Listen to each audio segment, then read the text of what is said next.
Yeah. Good morning, Chris. Morning. If you could you just kind of start with some of your impressions of how 2025 went and where the club stands heading into 2026? Successful, not a successful season. That's really for my bosses, the fan base, to kind of judge. I think we achieved a lot. We turned over a lot of players. We signed 14 new players, two DPs, obviously big, impactful players, one that was new to the league. And so putting together the season we did, I think there's a lot to be proud of in this building, but I think the reality is we all feel like we fell a bit short too. To fall a point short of the supporter shield with some of the performances at home, with some stretches where we weren't productive scoring goals, and to lay an egg a bit against Miami at home in front of our fans, that hurts. And so that's not good enough, and that's where there's been a lot of high-level conversations about refreshing things in year 5 and being really strategic and analytical as we go into 26 and have clear targets, markers, goals that drive and inform a lot of what we do as far as personnel and formation and style of play, because we have, the most points over the last 3 years. That's a lot to be proud of for a lot of people in this building, but I think that's also the best time to maybe look at making some changes. Chris, I guess I'll start with the most recent news, and that the club announced that Brenner would be returning to Udinese, and I'm sure that was a tough decision given the way he performed down the stretch. Could you kind of go into shed some light on some of the things that went into that and where the club stands with that? Yeah, I mean, we explored a number of options to be able to keep Brenner. Unfortunately, it's a salary cap league. We feel like we've been creative as anyone, using the mechanics of the league to build rosters and to have success. Unfortunately, this decision was made for us. The Udinese would not extend the loan, and therefore we didn't have the ability to bring him back. Sort of fell in our laps on deadline day and was a great additive piece to help us win some games. Again, ultimately, I think we all fell short, but really thankful for his second stint here and wish him all the best going forward. To build on that, well, let me start here. Do you view the 4-0 loss to Miami, like everyone makes a lot out of how Miami has put together their roster. Do you view that loss as an indication of a gap in talent or more of a one-off? And how would you close that gap to make sure you guys could maybe get to that next level given that you do have your DP spots already allocated for next year?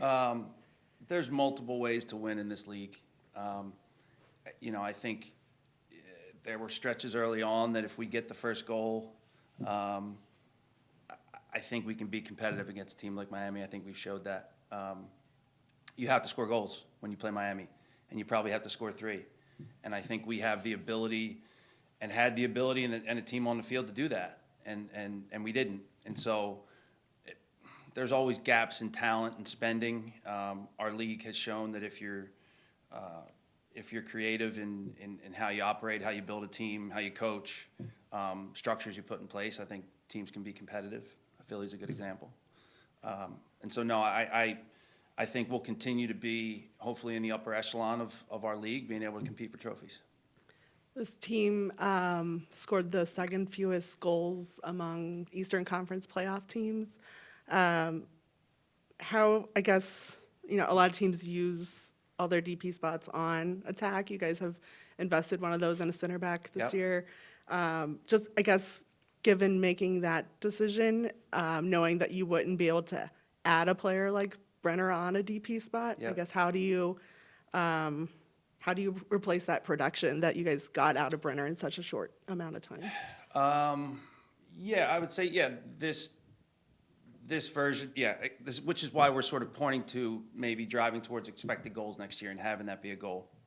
I think that there's pieces we can put in place around Kevin and Evander that maybe get the most out of them and actually get more production out of them, and that's a lot of what we're attacking this offseason. It's clear that Brenner was an additive piece and scored goals, but ultimately he didn't necessarily, we weren't holding a trophy at the end too, right? So in the end, we still fell a bit short. Look, I think there's multiple ways to sort of construct your roster and be successful in MLS. I mean, I can just point to the only trophy we've won here in MLS. We had 2 attacking DPs and a center midfielder DP, right? So I think we have the pieces in place with Kevin and Evander as sort of the centerpieces to then go supplement them and be really analytical and identify staff that's ready to sort of dig into that side of it to be able to make up for maybe the goals that Brenner provided over a very short period of time. Kevin and Evander, just as leaders, are they the top 2 duo that you've had here in terms of leadership? I think so. I certainly Evander. He's a bit older. He's been in our league. I think Kevin's still finding himself as a leader. We're lucky to have, I think, a good amount of leadership on our team. I mean, Miles stepping into the captaincy towards the end of the year, really owning that, really owning the fact that he's most likely going to play in a World Cup and understanding when you walk in the room, people look at you that way. So we're lucky to have a wealth of leadership. Obi, Nick, Alec Khan, who unfortunately walked out the door. But it's sort of, there's a group of leaders that we lean on when your most talented players are also leaders. That's when it's, I think that's when you find the most success. So we'll keep pushing Kevin and Evander to continue to do so. When's the last time you walked out of a season satisfied? I guess when I won the double when I was playing in 2005, Come on. because we kind of won everything there was to win. I mean, unless you win everything there is to win, you're not satisfied. I mean, that's the nature of being a competitor. So hopefully we can be collectively satisfied here over the next couple seasons. So even after the Shield, there was still, even after that year. Yeah, of getting to course. that- I mean, that was, Yeah. the Columbus game at home. I mean, Yeah. I don't really want to talk about it, but who can forget it? I'm sure the fans can't. So that's why we're here, is to try to win everything. And so unless you do so, you're always going to be a little bit dissatisfied. Chris, the club announced, I think it was last week, that Dom Kinnear had departed from the club. Could you shed some light on kind of what he brought to the club and what you may look to replace that in the Yeah. staff next year? What Dom did for this club and for Pat and for me personally is immeasurable. To help instill a culture here, Dom is an MLS legend, so these weren't easy conversations. But I think, and we'll always be grateful for that, honestly. I think collectively we came to the decision as part of this year 5 refresh that it was good to move on for everyone. And Dom's going to have opportunities, of course, because he's an incredible coach, leader. But in the end, I think we'll look to add someone that, in line with sort of all the high-level conversations we've had in terms of driving expected goals, being more analytical, taking what we have in the back of house and what already exists here and kind of how we recruit and flowing that into the coach's room a little bit more and allowing that to hopefully show up on Saturday more often. I think you said off the top you called it a successful, unsuccessful season. And I guess I was just curious as to where did you see this team improve or grow most over this year? And then kind of going into some of the stuff you're mentioning, where does it need to grow into 2026 to get to the level that you're aiming for? I don't. We had so many. We had a lot of change this year. We had a big winter window that I think, credit to my guys that we nailed. Then we had a summer window that credit to my guys that I think we nailed. With that comes a lot of change for coaches and a lot of integration. And I thought those guys did a great job. Growth.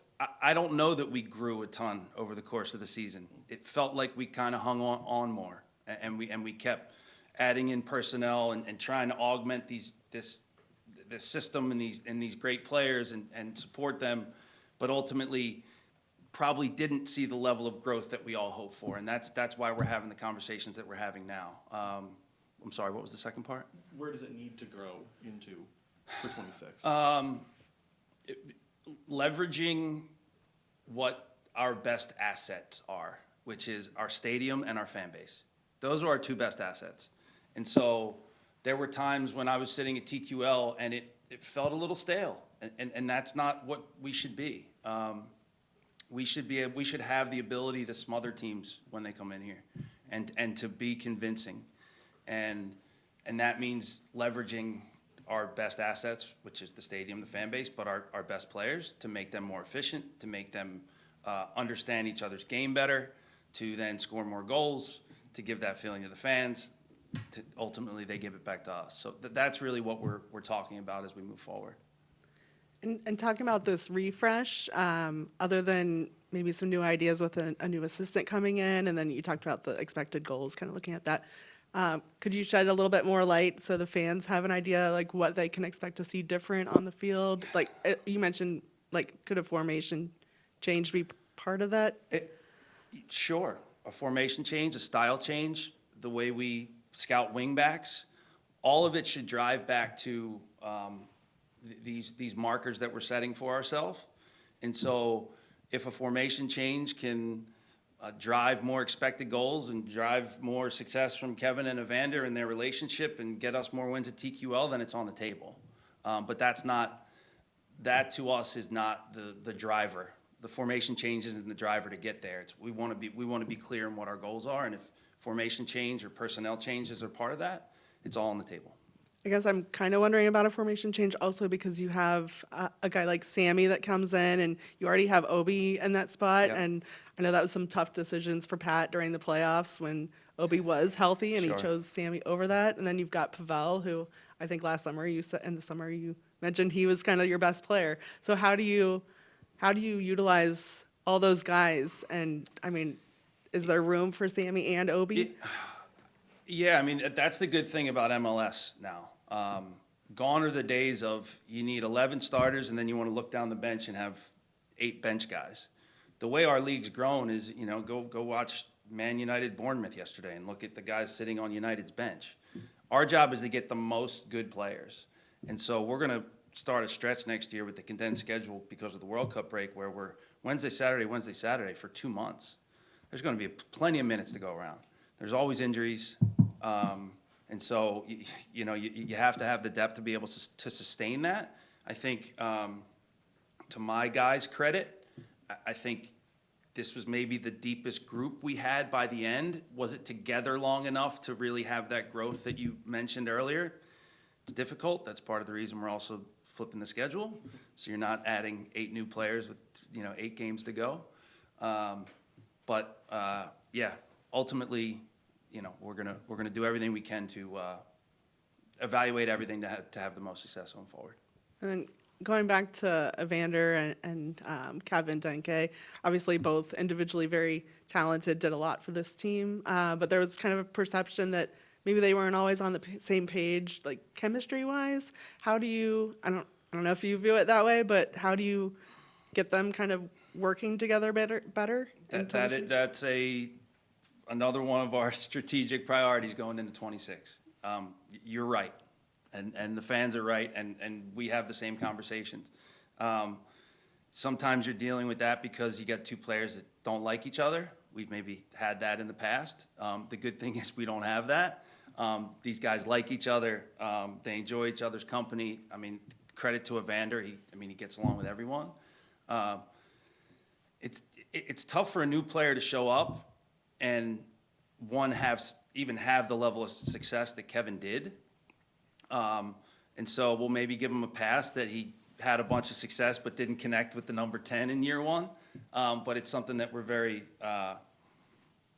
keen on improving because we think if their production, their relationship can grow, it's sort of their production can compound. And like I said, cover up some of the goals that maybe walked out the door with the inability to keep Brenner. Anticipate Luka being back next year? I don't know. I mean, Luka's a player that's got a ton of value, both in league, out of league. He's a player that I've received calls about for the last 2 years. We think he will get back to the level of production that he had in 24. It's a bit of a down year for Luka. But we've sold players, we've not sold players. So if the deal presents itself and it's right for Luka and it's right for FC Cincinnati, of course we'll evaluate it. Chris, you talk about some of the high-level changes in the conversations you're having. How much does that start right now with the recruitment, with the offseason, with free agency, versus starting in preseason when you're on the pitch? Or do those things walk?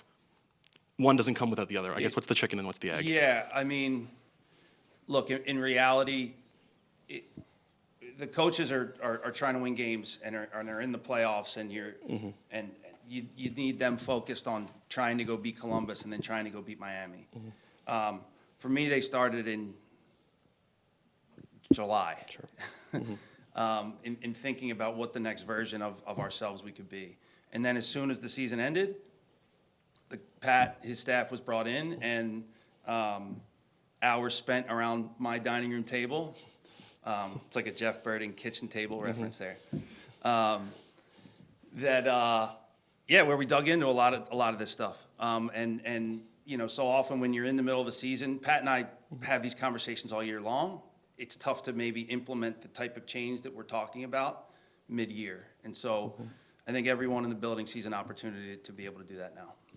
You mentioned the changes that happened and how that added some complexity to it. How valuable do you see it as having, there will be changes to the roster, but having some stability in terms of your key players in and ready for preseason to be together for that whole time? Yeah, I think, again, there's always something unforeseen. I'll get a call right after this. But, we have a nice core of very talented players that understand what it is to be an FC Cincinnati player coming back. I think maybe similar from 23 to 24, or maybe more similar from 22 to 23, that gave us the ability to have that continuity to go on and win a Supporter Shield. So we're going to continue to add players. We're in conversations right now. There will be movement, but hopefully not as much as in the past 2 windows. I have a lot of questions. Sorry. All right. I know I keep asking. I know I keep asking about the DPs, but I don't know if we ever asked you about Miles. Like what makes him worth that DP spot? I think that's something the fans have really wondered about. Just looking at. I think we always knew to keep Miles Robinson long term, for him to be an FC Cincinnati player, that it was going to take this level of compensation to keep him. And we've been in the business at FC Cincinnati to get the most good players we can. And as we see it, Miles is the best center back in MLS. His defensive qualities, I could sit here and talk about for 25 minutes, and so could the national team staff. And so for us, it's a no-brainer to bring Miles back, even at this level of compensation. Are there changes coming in the league that might allow more flexibility to do things? I think there are. We didn't have the ability to time all that up, but we're certainly not going to let Miles Robinson walk out the door because of that. And like I said earlier, there's multiple ways to win trophies, just like we showed in 23. And if a center back's a DP, then we'll do a better job in other places to make sure that we have enough pieces on the field to score goals and win games. You guys also brought Matt Miazga back on his option. Not that you were choosing between one or the other, but Matt, another high-level player. We know what he went through, this last year. But what are those conversations like? Is that something you have to deal with as a locker room thing when, you see another center back, another guy at that position getting that long-term deal that maybe Matt was also hoping for? Is that something I deal with that stuff all the time. Yeah. How do you manage that with a player though? Look, Matt's been a big part of our success. Unfortunately, but tough injury, horrific injury last summer. summer of '24 that kind of, I think, affected him coming back in his rehab. Wasn't ready for preseason, dealt with some soft tissue stuff he hasn't in the past. I had a big injury in my career, and the immediate year following was similar. So I suspect Mac to be back to himself, to his old ways, with a full preseason going into 26. As far as managing contracts and budgets and personalities, that's just part of the business. So we do that every day. I wonder, because there have been some center back trades already happening in the league. Is he a player that you would listen to offers for if that? I would listen to offers for all 30 players if they make sense. I mean, honestly, I mean that's the nature of the business. If someone said, and if someone came for Kevin tomorrow for $150 million, I'd probably listen. But we're not planning on moving him anywhere. Chris, I know one place that the club has looked to, elevate with it, FCC2, the academy, is young players being a pipeline into your first team. And we've seen some of that with the way you've promoted players into the first team contracts, but with the way you guys have been so competitive over the last couple of years, it's been hard. Seeing those younger players finding roles has been a little difficult. How do you view, you talked about it as being the 10,000-foot view, coaches are trying to win in the moment. How do you view the balance of making sure those young players are getting the development they need while also continuing to find the success you have with the veterans? Yeah, it's a tough balance. I mean, I think a lot of teams are dealing with it. We need to be better in the youth space, and we've made a lot of strides. But with FCC2 and the academy, to make the decisions harder for Pat. I think he's a coach coming from Philly, where we did play a lot of young players because there were a lot of young players that were up to the level that are now maybe playing in Europe. And so it's our job and the job of our FCC2 staff and Jeff Lorenowitz and Larry Sunderland and all these guys to find better players, develop better players. We'll be hiring a new FCC2 coach. I mean, his job is to produce pros that we can put on the field in TQL and one day sell. So the directive's clear. It's our job to make the decision harder for Pat and his staff. You kind of got to my follow-up there, but an FCC2 coach and FCC2 staff, what do you envision being a key attribute of whatever that new person brings that would best elevate the organization? That they have their arms around what it takes to develop young men and have them mature to be adults. Most importantly, that there's a big part of that age group that's you need to be a bit of a father figure and know when to kick a kid in the butt, know when to give them a hug. But ultimately, it's about being a developer and waking up every day wanting to make our top prospects better.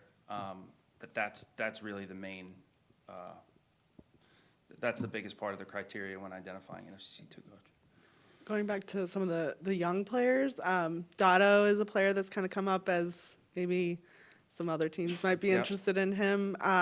He was very productive early in the season. I think he had 5 goals pretty early, and then we didn't see him as much. I know he kind of falls in that tough spot of being behind Evander in his natural position, Exactly. but can you shed some light on kind of your expectations for him moving forward? Yeah, you said it, Laurel.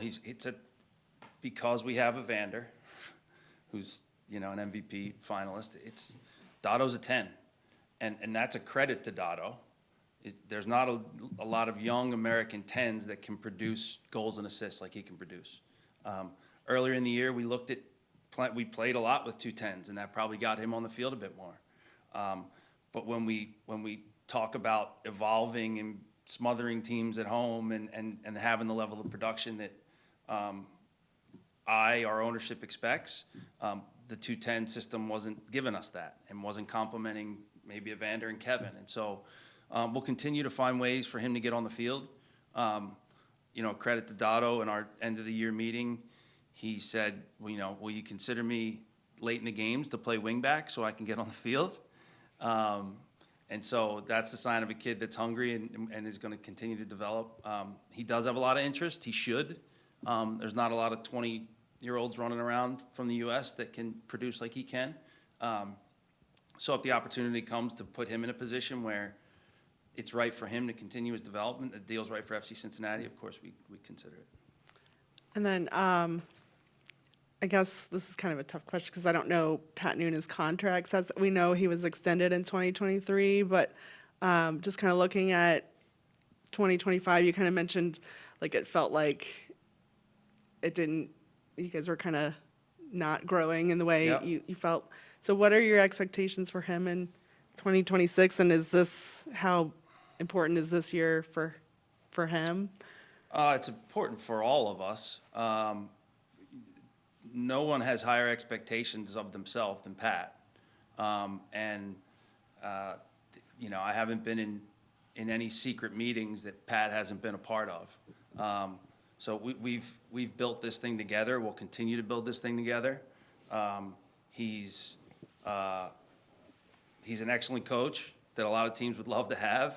But he's also very bright, very intellectual, very open to a lot of the things we're talking about. And so he's been a part of the collective soccer mind in how we push this thing forward, and he'll continue to be that. Chris, I don't think we're waiting on any more decisions to be announced. I think Brenner was the last. Maybe I'm wrong about that. But when looking at all the departures from the team, how do you view personality type as a thing that you're looking to add, in addition to skills on the field? But guys who are leaders, guys who are influential in the group. How do you view personality type as a thing you're looking to add into next season? And what would that maybe be?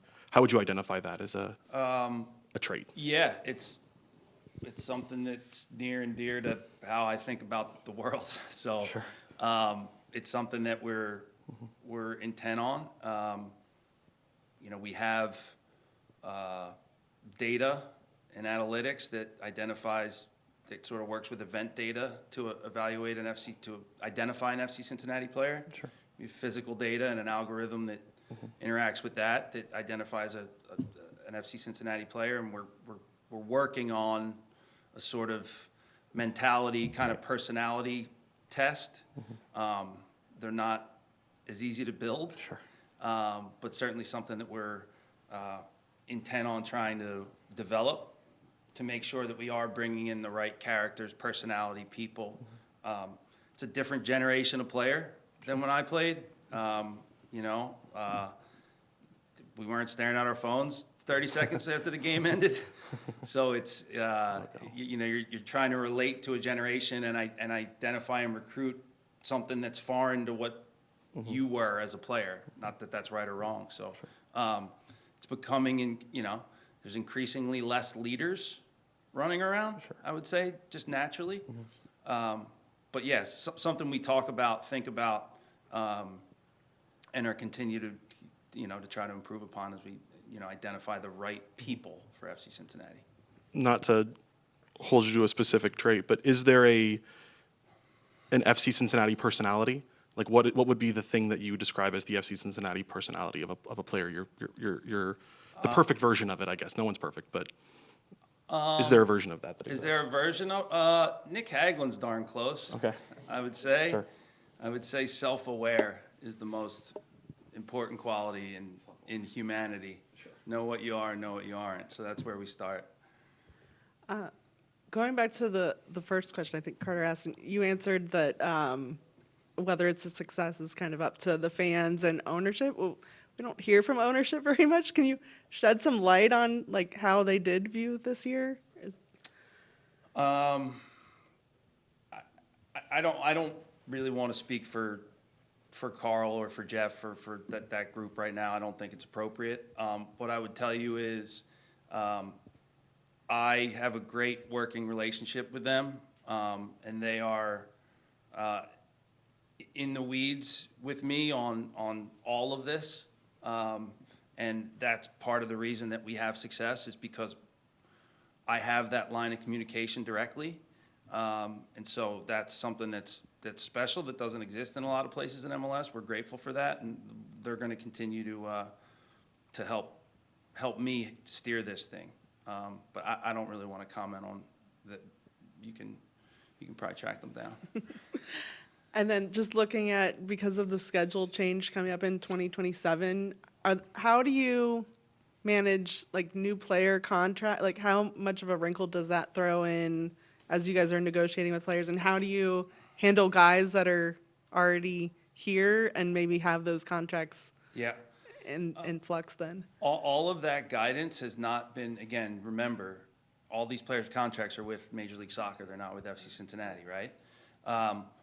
We have not done a contract yet. What I will tell you is that all the deals I've heard of are all 3.5, 2.5, 4.5 in order to get into that summer. We have not done one yet, but that's obviously how I suspect going forward. As far as existing players, we haven't gotten that guidance just yet.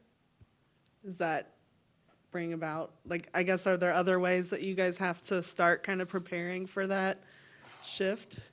There's a lot of things to prepare for when you're talking about a schedule change. I think the opportunities, though, are far greater than the risks with the schedule change. I think it's going to open up a pool of players at the right time that we haven't had access to before. And, credit to our ownership group and MLS as a whole, we've become real global players in the transfer market. We're talking about 16, 20 million, $25 million transfer fees.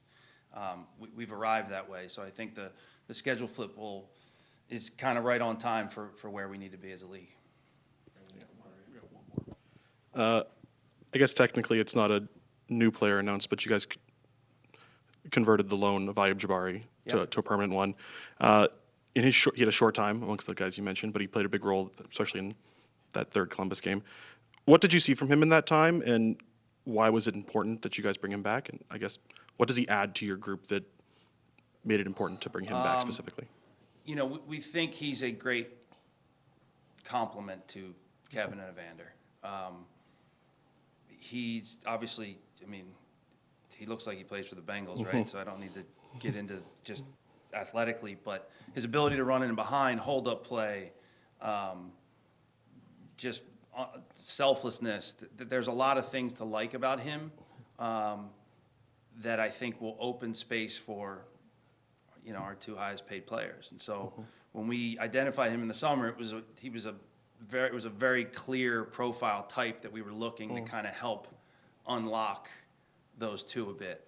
And so I'm excited for his next season, having a preseason, all these guys. Yeah. Sam Geedy and Ender and Jabari, for those guys to factor in and be starters in a playoff game, against Lionel Messi and beat, that's remarkable for young kids to do that. Jabari's not that much older. I really look forward to those guys having a preseason and being able to help the group at even a greater level.